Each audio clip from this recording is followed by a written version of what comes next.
To me, Philadelphia comedy is everything. Like, Philadelphia comedy is what made me. You know, I'm a Philadelphia comedian. And sometimes when you hear that phrase, it means that you don't, it's like, I'm a comedian from Philadelphia. I'm a Philadelphia comedian, but I'm a comedian. I travel all over the world with this. But, you know, Philly has that type of connotation where we keep things local. We keep things close. So when you hear that, it's like, oh, Philadelphia means he's in Philadelphia. But to me, it means everything because I defend it. You know, I like come through my career like, yo, we funny too. Like, from Philly, we funny. We just as funny as these cats from all these other cities, and I've always worn that as a badge of honor. I've always traveled, and, you know, having a unique name like I do, it's like, what you want me to say? Say my name right and tell them I'm from Philly. That was always, you know, I don't give about the credits. You know, whatever credits you want to put down, cool, but say my name right and tell them I'm from Philly, and I defend that. So when people say you're a king of Philly, I take that seriously, and not to say on some I call myself that, because I always believe titles and names should be given. You shouldn't get that to yourself. But when people say that, it's like, because I show up for Philly every time. You know what I'm saying? And I defend that when cats come around and try to disrespect Philly. I'm like, nah, we just as good as y'all. And I go up to New York and I prove that, like, just because I'm from Philly don't mean, you know. So that's what it means to me. It means a lot to me. It means my base. It means my empire, my kingdom. Right. To be a Philly comedian, you got to be good.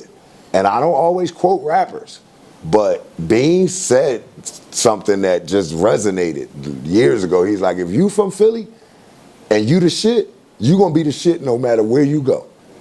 He's like, if you from Philly and you just all right, you just gonna be all right.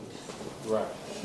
And that's how it is. Like, you from Philly, if you come through from Philly as an artist, now I don't mean just comedy, as an artist coming through Philly, we don't put out no whack shit. Like, we don't put out whack shit to the world. Like, that shit might stay local, but when we go, all right, you are a person, you good enough to get out of here. Yeah. You know, so that's what Philly means. We take pride in it. What got me into comedy? The intoxication of having a great set and then, you know, people giving me money for it, which was my first experience in comedy. Always being around Temple University, being defensive with my responses. I grew up dark-skinned in the 80s, so by the time I got to campus in 1991, it was like, you know, you want to pick on bald head, skinny, tall. You know, I'm an easy target, but I had a sharp tongue. My spit game was good. So I became known on campus real quick as a dude you ain't want to say no stupid shit around. Because even if I heard it in my radar, I would just, you know, attach to it. And it was more of a defense mechanism, like, rather fuck with you than have you fuck with me. And I'm one day walking around campus and the girl was like, you coming to open mic night tonight? Stacey Jackson, never forget Stacey Jackson. Because I got a chance to thank her for doing this. And I was like, what's open mic night? That's how green I was. I'm like, fuck open mic night. She was like, you come through, you tell jokes? I'm like, I'm not no comedian. She was like, you funny as shit. She looked me dead in my face like, you funny as shit. And I did the little performance. I talked about my day, you know, freshman on campus and shit you go through, and talked about my friends. And at the end of the night, I don't know how I did as a performance, but at the end of the night, they gave me $50 just for performing. Like, everybody got a couple offering. And that was it. It was like, you get money for this shit? And so my first performance went well. My very next performance, I bombed. I died a horrible death. It was a frat auction. Man, my friend bought me for $2. Like, and it was like a mercy buy. Like, let me get you out of there. Like, $2. I had $2. $2 for this bullshit nigga here.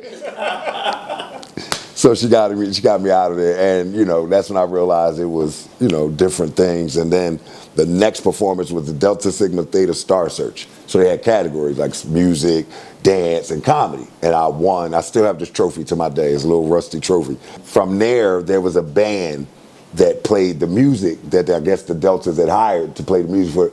One of the band members in the band, Stacy McGee, was like, hey, my cousin has an open mic night, you know, a comedy night down South Philly. And I went, and I don't tell this story often because my dad at the time was, you know, hooked on drugs. And so that was a time where my mom took the finances over. Like, this motherfucker didn't have too much money in his pocket because he would go buy drugs with it.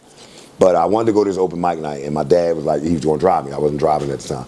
My dad drove me, and when we got there, the dude was like, yo, it's $5 to get in. For some reason, I had my wallet. I left my wallet. I don't know why, I just didn't have my wallet with me. And my dad gave me the $5, like, I'll go sit in the car. And I was so pissed. I don't think I was just, I think I was just mad at the situation, you know, and I was just like, I'm arrogant in my abilities. I'm not arrogant just normally. People do say I'm arrogant, but I'm arrogant in my abilities. And I was just like, yo, you gonna be, I was mad. I remember the dude at the door. I was like, you just gonna be giving me $95 back at the end of the night. Because it was a $100 prize. Yeah. And I went in, and my dad sat in the car for 3 hours. And I won. And at the end of the night, he gave me the money, and he was like, yo, he asked me not only to give me the money, but he asked me to be the host for this night in South Philly. And from there, that's when I met everybody in comedy. I met one of the performers that we had tonight, Ronnie Long, D. Lee, who became my mentor and been on the Buy the Laugh House. D. Lee was the owner of the Laugh House. So that was my impetus into comedy, was that night in South Philly put me into the connections I would need to move out into comedy. Hey, party people, it's your favorite comedian, Tu Rae. You can find me at comedybyturae.com or on all social media platforms at comedybyturae.